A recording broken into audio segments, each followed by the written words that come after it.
Hey, what's going on, everyone? I'm WWE Global Ambassador Titus O'Neil, and you are watching masterCAST Live. Titus, what an inspiration you are tonight. Tell me about this event because it seems like it means a lot to you. Yeah, it definitely means a lot to me. Obviously, being a part of WWE, we get a chance to travel all over the world, and one of the great partnerships that we have is Boys and Girls Clubs of America. I'm a Boys and Girls Club of America alumni and now Hall of Famer as of this year. And so to be able to take our Beer Star rallies and come to come to the clubs and be able to have share our stories, because a lot of our stories are very synonymous with the same stories that are being told or being made at each and every club that we go to. And so SummerSlam this coming Saturday, and every time we have a big event in the major cities, obviously Las Vegas is a major city, and we're opening up Allegiant Stadium with a huge event. It's going to be special for those that are WWE fans, but we also want to leave something in the community and leave a lasting effort inside of the community that for those that may not even have a chance to go to watch the show. And so being able to come to the club is more intimate for me. It's a place that I love to call home. It was a safe place for me. It was a safe place for a lot of the superstars that are on the roster now. The Boys and Girls Club was very good to us as kids, most of us coming from very underserved communities. And so being able to come here, not only to give them words of encouragement, hopefully sharing our stories inspires them to do great things because they're very capable of doing those great things, but also having a partnership like Souls for Souls to be able to come alongside us with this mission to put smiles on people's faces and provide these kids with a brand new pair of shoes to hopefully walk into their greatness is just icing on the cake. Well, it's absolutely outstanding what you're doing, what you're personally doing. A little bit, do you mind sharing a little bit about your story? Because today is about kids, stop bullying and kind of experiencing those hardships.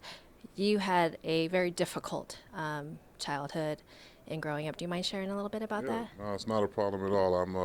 I'm the product of a sexual assault. My mother was raped at 11 years old and had me at 12 against the wishes of many. And I was a kid that was told that I'll be dead or in jail by the time I was 16 because of my surroundings and because of my attitude at the time and the actions that fighting all the time and things like that. I always got bullied, so I felt like I had to defend myself.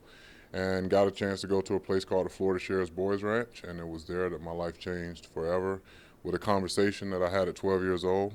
I was getting ready to get kicked off the Boys Ranch for fighting again. I just signed a contract that I wouldn't get into a fight again, and 30 minutes later I got into a fight. So the decision was made, meeting was held, and I was supposed to go home. Patrick Minogue, who was the area director there, called me to the office. He said, "Why do you get in trouble all the time?" And I said, "I don't know, man, I'm just a bad kid." And he said, "There's no such thing as a bad kid." And he said, I said, "How can you say that? I've been told I'll be dead or in jail by the time I was 16, and here it is, I'm getting ready to get sent home, and my mom didn't have a good relationship at all." And he said, "Well, I'm going to aggravate a lot of people because I'm not going to send you home because I truly believe that you can turn things around. And I'm not going to give you the answer to why I say there's no such thing as a bad kid because I truly believe that you're going to figure that out for yourself. In the meantime, I'm going to tell you this and I want you to believe it." He said, "I love you and I believe in you." Now, a lot of people had told me up to that point that they love me, then turn around and abuse me, beat me, curse me, etc. But nobody had ever said that they believed that I can do anything. It was always the complete opposite. I'll never do this. I'll never graduate from high school. I'll never go to college. I was too uncoordinated to play sports. And that conversation helped me understand that I need to start believing in myself. I need to start believing in what was going on around me and the things that were placed around me to put me in a better position.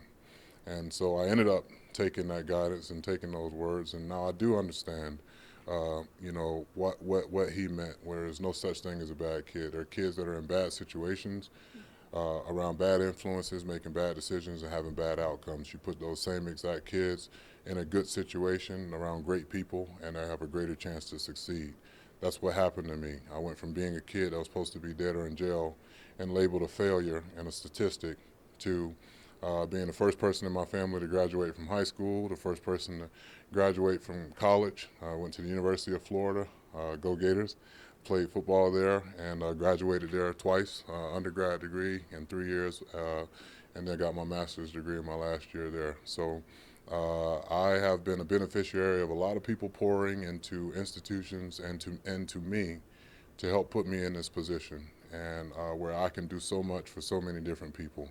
And I believe truly that every time we do one of these rallies, or every time we go to a school, or every time we go to a Boys and Girls Club, or wherever we go around the globe, wherever I go around the globe, that God is placing me there to give me an opportunity to help one kid at a time, one family at a time, see the same thing that I can see, which is hope.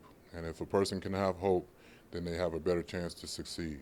And it's our job as human beings, regardless of what color we are, regardless of what political affiliation we have, or what religion we practice or do not practice, to be great human beings. Because at the end of the day, when it's all said and done, our lives can change in an instant.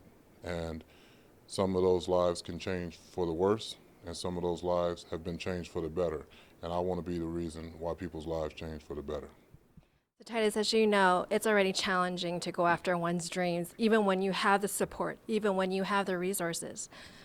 But someone like you who grew up that way, and you see a lot of the kids and even people just trying to do the day-to-day, what advice do you have for them when you've got that negative self-talk? You got the people, not just your own self-talk, but you got people telling you no. What can you say to encourage them to keep going? Yeah, I can say this with 100% certainty. I truly believe that when people are great human beings and they're working as hard as they possibly can, that things do fall in line for them, for the good. And it doesn't always look or come in a form or way that you think it would, but it will come. And I truly believe, like I said, I think that just being a lot of times when people get into very distraught situations, they make bad decisions. They do things sometimes on a whim just because they feel like that's what they need to do to survive. And it is always a better way. We don't always have that better way. We don't always have that understanding or that vision of what a better way looks like. But there are people around you that can inspire you and motivate you out of things. I've watched my mom as a kid not have any money and not have money to keep our lights on, but I would see her help another single parent, a single mother, put groceries on the table or take some of our groceries. It used to aggravate me, but she would go and give some of our groceries to another single mother that was struggling with kids and things like that. So I just think good human beings end up on top, no matter what they have to go through or what they have to fight against, because there are enough good people in this world. I know there's a lot of negative, but there are enough good people in this world that will come in from all shapes, sizes, colors, backgrounds, that are working and looking for ways to help people that are in bad situations. Well, sir, I could speak to you all night long. Thank you so much for what you're doing. Thank you for being such a kind and inspirational person and giving back, because we know that you don't have to. So thank you so much. Thank you. 5, 4, 3, 2, 1. Nice. 1, 2, 3, 4, 5, 6, 7, 8, 9, 10. Is that good? Oh, I can't do that. I haven't met anybody yet who says, I know Vietnamese and starts talking to me yet. You know what's crazy is the executive director for my foundation Yes. is Vietnamese. Her name's Phong Nguyen. I'm Phuong too. Yeah, your name's Phong? Yeah. Oh, yeah. Phung. Yeah. Yeah. Yeah, All right. I'm the same. So Okay. All right. so you should feel at home with me then, I right? do. Yeah, long as you can make them wraps you make. So the rice paper. I just had that the other night. So wait, so do you eat meat? So it's got pork and you got noodles Yeah, and she did it for us with chicken. oh, with chicken? Well, that's good too.